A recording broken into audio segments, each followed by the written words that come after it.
Every once in a while, we like to bring you something different here on Special Report. Tonight, Bret Baier, Special Report anchor and known golf enthusiast, goes one-on-one off the course with a man whom many consider to be the greatest golfer of all time, Jack Nicklaus. You've won 4 U.S. Opens. The first championship you won, 1962, was a U.S. Open. Yep. You watched this one. What are your thoughts? I thought it was different, interesting. I was used to seeing fast greens. That way they had fast greens.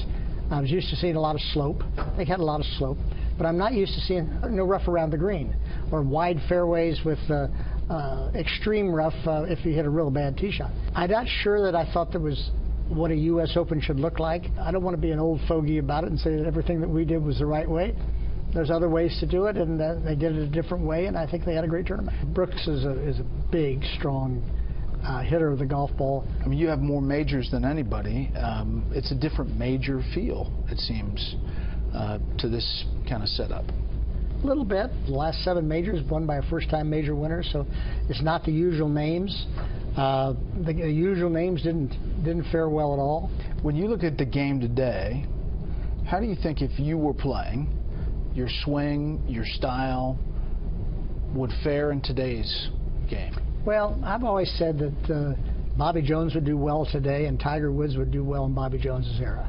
I think a champion in any era will adapt to whatever it is. Do I think I would do well today? Yeah, I think I'd do well today.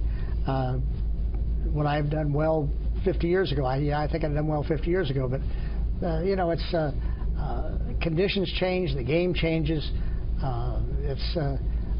You have to adapt to it no matter what it is. Today it's a game of power.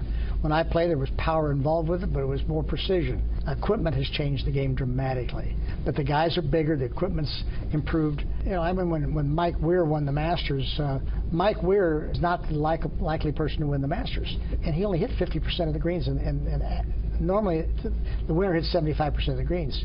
But he putted the lights out of it. You just have to do that. You have to make up for it.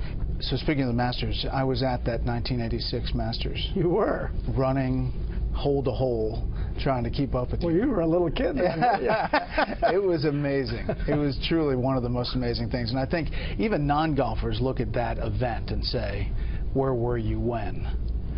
You reflect on that day? Well, it was kind of a lot of things happened. My mother and sister, it's the first time they'd been to the Masters since 1959. I had my son Jackie on the bag for the first time. My son Steve called me on Sunday morning. He was working on the Hattiesburg tournament for a friend of ours. And he said, what do you think, Pops? And I said, well, 66, 65 will win. His exact number I had in mind, go shoot it. And all those things happened. And it was just I really wasn't prepared to win the Masters in '86. I prepared like I had the previous 4 or 5 years, but my career was basically over in 1980. And I played golf because I enjoyed it. I wanted to be part of the scene. I thought I might have a chance to have lightning in the bottle, and I got lightning in the bottle one time in '86. People don't remember, but in 1998, you had a great run. I did. Finished 5 under. Yeah, I finished in 6th place. I stood in the 15th fairway in the exact same position that I did in '86. My son Steve was on the bag that time. And I said, Steve, I've been here before. If I finish the same way, I'm going to win the tournament. If I had finished the same way, I'd have won the tournament. Not to talk too much politics, but obviously I'm from D.C. Presidents have played golf, a lot of them. Eisenhower played a ton. You go down the line, now our current president is a golfer. What do you think of the environment today? I don't like it. I'm pretty conservative. You know, I was not an Obama fan, but that didn't make a difference. He was our president, and as far as I was concerned, I thought you support our president, and you give him a chance and let him do it. It's not happening today. Trump's a good man. He's trying hard. He's got things that I like to see him do. I think you need to give him a chance to do it. Nobody's giving him a chance, and I think it's a sad state of affairs right now. You're from Ohio. We spend a lot of time in Ohio in elections, and folks, when you travel the country, seem pretty frustrated that things aren't getting done, either party. No. You know, like it's not getting across the finish line. It's not getting across the finish line. I spent a lot of time in Ohio trying to help Senator Portman which I did, and he got elected, and Rob is frustrated as much as anybody else is, and I think we're all frustrated by what's going on. It's a shame. We have a lot of things that we need to get done, and let's get them done. One of the things you're getting done is charity for your hospital foundation with your wife Barbara. It is a passion, you know. Through the first probably 30 years of my career, Barbara's a very smart lady. I always loved something that Winnie, Arnold Palmer's wife, told Barbara. She said, you know, she says Arnold, I get mad at Arnold on Tuesday, and she said I was afraid to ruin his golf game, so I didn't say anything. By the time Sunday rolled around and the tournament was over, I forgot what I was mad about. So, so Barbara's much the same way. She thought Winnie was fantastic and handled her life, Arnold's life, and their life better than anybody she'd ever met. So, Barbara handled our lives that way.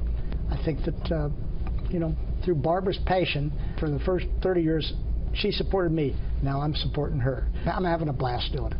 Got involved in Nicklaus Children's Healthcare Foundation.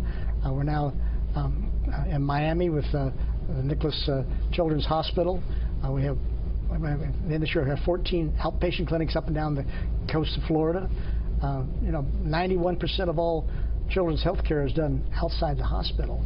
And you know, I mean, Bret, you've been through an awful lot of it with your boy, and I know that you've spent a lot of time in the hospital. You understand what people go through and what they have to go through. Our hospital services every state in the union, and 57 or so countries around the world come to this hospital. We feel very, very passionate about children's health care. They are our future, and we need to take care of them. Well, thank you for all you're doing, and I'm happy to help in any little way that I can. And thanks for your time today, Jack. Thank you, Bret. My pleasure.